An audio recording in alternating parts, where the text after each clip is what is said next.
welcome to Safe Space Podcast. Okay, so now we will be tackling about mental health. Okay ra mo? Di ko sure. Okay ra, pero kapon. We'll pick questions here. Adrian, the stage is open for picking questions. Good luck. So, Ani, first question. Do you agree that you need to treat your mental health like how you treat your physical health?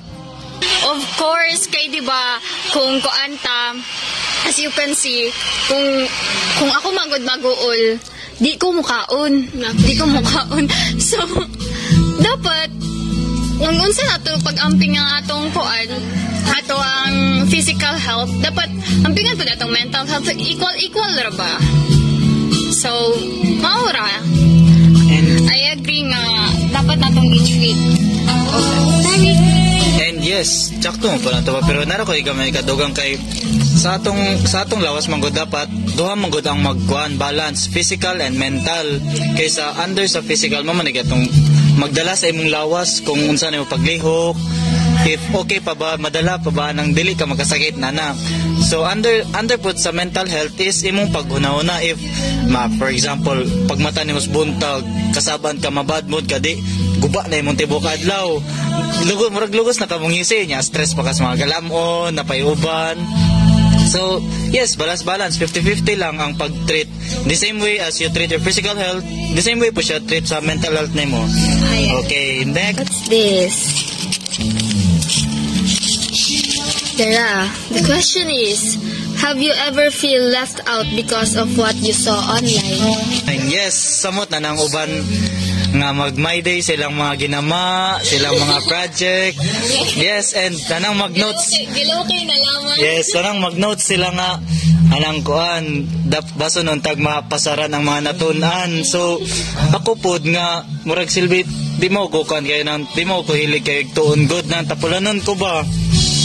Di ma-pressure po ko then pagabot na nas kuan ugma pagkita nas classroom sila natablo na sila sa tong number 1 is ano ba Tama na bitaw kayo. Nya ako nga way nasulod sa utok hang good sa mo. Sus Real, tinood na kayo. Maka-pressure kayo pero silbi di mo pa naingon nga pressure in a bad way no.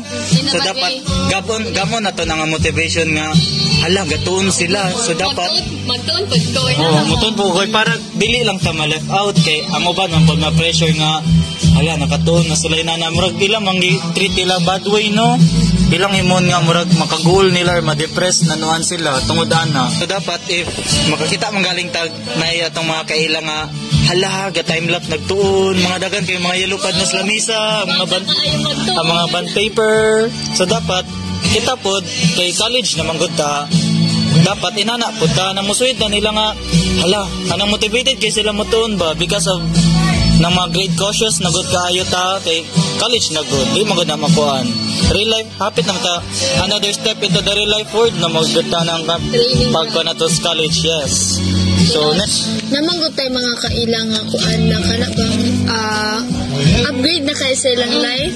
So usap po nas maka-pressure ka ng feeling mo nga naulahin na ka so usap po na ka ng kuan na siya kaayo bisag eskwela siya kaning kaya niya mag-work taga siya natigo migana ba tas kaya dili ko ka ng masuya in a bad way kanang pag mo praise nila kay ma-praise ka hala ra kaya niya nya ako di ba mo ilang gingon nga clap your hands for other people until it's your turn. Yes.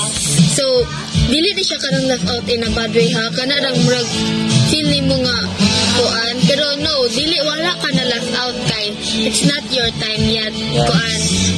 There's a right time for you nga moabot ka, mo-upgrade ka sa life. So, there's a right time for kuan. Yes, there's a right time for everything.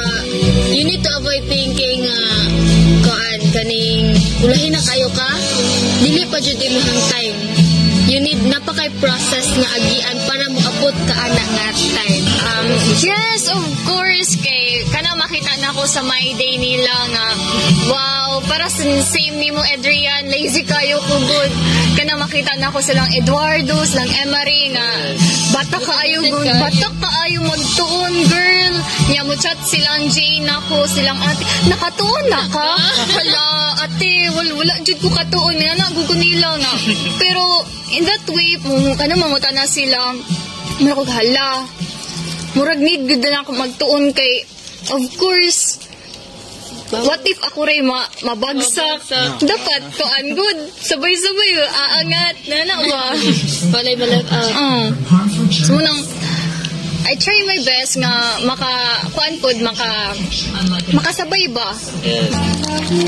I recommend Yanis Place. Yes, kay Very Jinx. Nice but not yung ambience nila. Nice. Good. Next question. Taran! So, the question is, what can you say to those people who said that depression and anxiety is kaartehan lang daw yan? mga bashers. Bashers yung kayo mga basher. Anxiety is depression is not a joke, baya. Dapat ato lang tao na nga gasagol ako sa katao dili kay kaartehan but basin na overwhelmed na sila sa mga problema kay we will not know unsa ka deep day ang impact day ana sa katao kay ana ato lang taon nga sumut anang malipayon sa room bata ka balo anas paguli ana wa na depressed na yes kay nana biya na most happy person in school is the most depressed one at home nana biya na lagmit kay yes nakagi po kog inana nga kuha na nang kagi kog gagol-gol ko dahil ingnan ra kog kuha no mas nisamot akong kagol na ilisag kalagot. Depression and anxiety is not a joke, everyone. Dapat dili na kartehan dapat tinumduman nato na nga mas dako ang kat-ana sa sulod sa katao mas deep ang wound Physically. yes na may uban nga perte kayo mutagog buwan kagol pero wata ka balo deep inside guba na day kayo iyang ko ano Depression and anxiety is kaartehan lang daw. No, it will never be kaartehan. So, people, be sensitive unsay mga words nga gawa sa inyong mouth because even just one word or simple word can has a big impact sa mood and mental health. Wala mo kabalo if that one word will push that person to go. You should never call someone who have depression and anxiety arte or OA. Dili na ninyo pwede sila tawagan anak because you will never know their struggle and also the makabalo ra ka na if imo nang maagian if ikaw maka-experience ilang kang OA unsay mo reaction what will you feel mangungot og simod or basta guys mo be sensitive yes kay especially generation karon sensitive na kayong mga teenagers. Yes. Sige nang siging galantaw sanang nan sila kon ba internet nga sige walay aware na kayo. Aware na kayo sila gamay rang bikil wa na feel nila makakuha na dako na kayo impact na sa tao sa katawo. Wa man ta kabalo So kamo limitations. Wala kabalo silang limitations sa ilang. Wala kabalo silang gibati, nana. So kanang mga kandiya, mga wala emotional intelligence. Shoot, kayo sa boy. So atong bulungon tong question last. No. Ay ba bitaguan ako ni guys. Last na siya guys. Last please. What's your advice to the people who are struggling mentally? Hello. Hello, sir. So, advice to those who are struggling mentally? Be yourself. Ayog ka pressure sa uban nga tao nga sila'y nakaunas kinabuhi. Just relax lang. Ayaw i-pressure mong kagalingon. Proud of yourself. Yes. Mora. Ma'am. So, Kabalo mo anang verse nga, Micah 7:8. For though I fall, I will rise again. Though I sit in darkness, the Lord will be in my light. So kinsa man ang struggle diha mentally, kaya na ninyo kanang though naamo dira sa sa baba, the right time may pang Adrian, makatagamtam ragud mo og success, kalipay, and peace. So my advice to you guys who are struggling mentally, be gentle with yourself. Take it easy, stand for yourself, give love to yourself before you give love to others. And also, reminder that God is by your side always, and never forget that He will never leave you in the darkness. Okay, so take it easy and Fighting lang, sige. Fighting. Just remember, faith can move mountains. Yeah, faith you can move mountains, but God. Except ani nga faith. Di gini kay Facebook bangko. So that's it. Yeah. Mura to tanan, and thank you for listening to Thank you for listening to Safe Space Podcast. Thank you.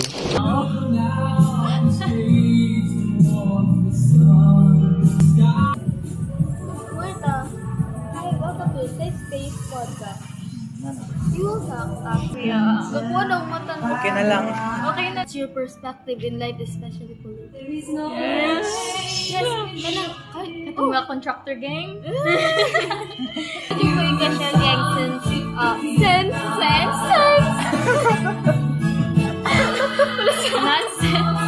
What sense? So, Kuyog mo. sama kayo sa Ito, pagkuyog mo. Pag-usa mo dito. Diniganan ninyo.